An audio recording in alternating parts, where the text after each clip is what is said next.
Hello everyone, this is Brandon Sidebound Reptiles, and today I'm going to explain to you why it's always a better idea to have captive bred reptiles instead of wild caught. So, a good example is because wild caught reptiles could have diseases. So, for example, if you go to a reptile show and you get a breeder says this is wild caught and they caught in the wild, and you're like, whoa, this is a really cool snake, I want to breed this with my females. You take it home, and even if you quarantine it for a couple months, it still could have that disease. You breed it to your females, and all your females are dead or are gonna die because now they have a disease if it's fatal. And if it's not fatal and it's just a disease you can cure, it's gonna cost a lot of money for the medicine, the vet, and stuff, and bills and stuff like that. While captive bred, if you buy an adult female or male corn snake, just examples from them, you know the age, it's domestically produced, they produced it themselves, and you know it doesn't have any diseases, because it's been produced, it hasn't been exposed to nature basically. So it's always a good idea to stick with captive bred because you know what you're gonna get.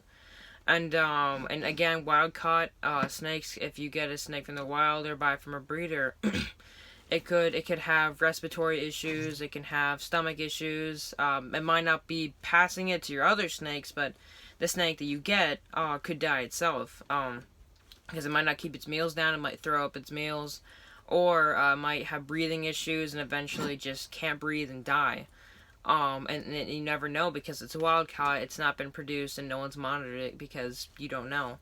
And if you get it from a show, if you get like a wild type from a show and you bring it home, you spent like, I don't know, $200, for example, for like an adult male Okatee, and you're excited and you bring it home, but this snake is unfortunately, like, it might have respiratory issues and it could die. And another reason why, and that's why it's good to get captive bred, because captive bred, you know, that doesn't have issues, and you can look at them and you can talk to the breeder and ask when they've been produced and ask all these questions. While with a breeder with a wild type, they don't know anything. They don't know the age, they don't know the sex of it, they know, unless they get a probe, but they don't know really anything about it. They just caught it. And you know, wild type snakes could also be super old. So if someone goes on the wild, catches an Okatee and they know it's a male, that's great. And then they sell it, and then you take it home, and it might die within a year, or might die within a few months, or even a few days. It could because of stress or because it's really old, and then you just wasted like $200 on a snake that immediately died. And a lot of times breeders don't really do refunds unless you know the person really well. So you just wasted a lot of money there. But captive bred reptiles, you know the age, you know the sex of it for sure. It's been domestically produced, it doesn't have any diseases, it hasn't been exposed to anything, and it's not sick, and you know it's not sick. And if you buy from your trusted breeders, and you definitely know they're not sick because they're trusted, and they're all domestically produced, and often, even if you find a breeder that produces domestically produced reptiles, and also sells wild caught reptiles, it's not usually the best idea to buy from them either, because often the wild type or wild caught reptiles have been exposed to the domestic ones, and then they could transmit diseases and issues like that, and stomach issues, respiratory issues, or anything like that. So it's always a good idea to buy from a breeder that only produces domestically produced animals. And domestic means animals that are in the wild, basically. They've produced it themselves, they've raised it up, or something like that. And so, yeah, that's always a good idea to do that as well. And last, wild caught snakes are usually not friendly. Even if a breeder says it's the friendliest snake you've ever caught in the wild, they're usually not friendly and often do not calm down. Because, they've been in their habitat for so long, especially if it's an adult. They've been in their habitat for so long that they don't calm down. They don't want to calm down. They're always crazy, they're always aggressive, and they always try to bite you as soon as you open the cage. So, but with the domestically produced one, they've been handled their whole lives, and they've been exposed to other domestically produced snakes. So it's always a good idea to stick with domestic produced, because you don't know how aggressive the snake is too. And also, with snakes such as corn snakes, typically corn snakes will calm down when you're holding them, but not all corn snakes do that. And other snakes, such as I mean, black racers, if you found a black racer in the wild that isn't domestically produced, which I don't think many of them are domestically produced, it probably will never calm down because they're known for being pretty defensive.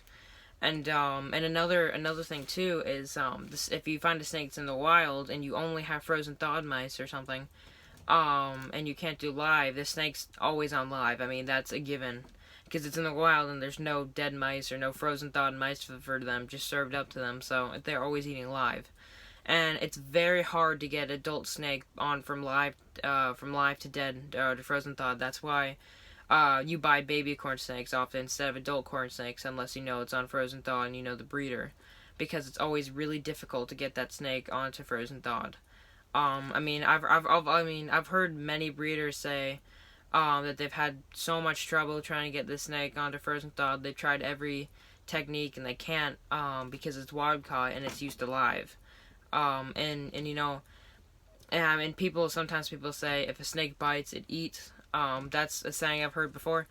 That isn't, I mean, that's usually true, but with a wild caught snake, it's not, it's kind of a controversy because wild caught snakes might just bite the mouse and let go of it thinking it's something trying to attack it, or it might just get defensive.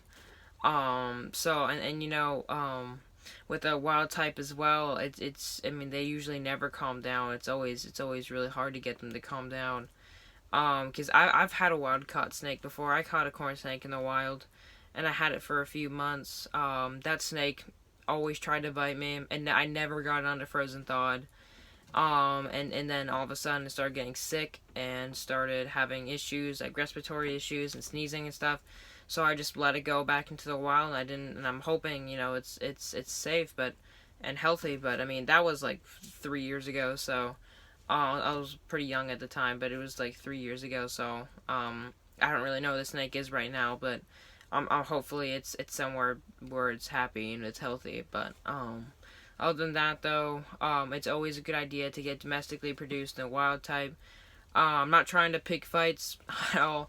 I just want you guys to know that I think, in my opinion, it's always good to get domestically produced and never wild caught. Wild caught is always a bad idea because right off the bat, if the snake's sick, it can wipe out your entire line of breeding. So, I mean, if you buy a male corn snake and pair with like 5 of your females, and then they get sick, they could die, and then that male, if it's been exposed to anything else, could also, the other snakes get it, and then they die. So it's just a big chain, and then all your snakes get sick, because at the time you might not know and put other snakes together that already have it.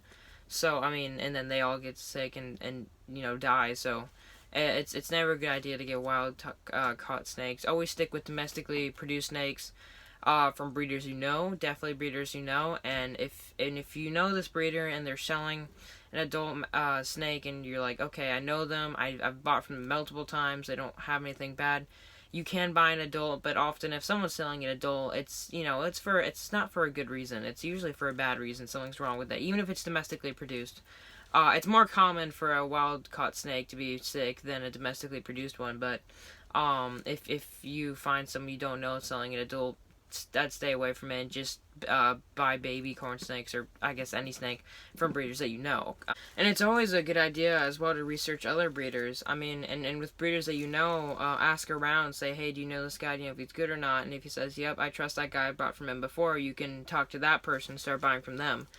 Don't start rumors. Definitely do not start rumors about people. Just ask breeders that you do know really well. Ask about breeders that you don't know very well and see if they're good breeders as well. But I mean, other than that, I mean, just always stay with people you know. Always buy domestically produced. I would never buy wild caught, but again, the choice is yours. That's not my choice or anything. I'm just giving you advice, you know, saying that domestically produced is always a good idea, rather than wild caught, because wild caught you never know. So definitely stick with domestically produced. But I guess that'll end the video for today. Thank you for watching, and if you like more videos like this, please consider subscribing to the channel, and I will see you all next time.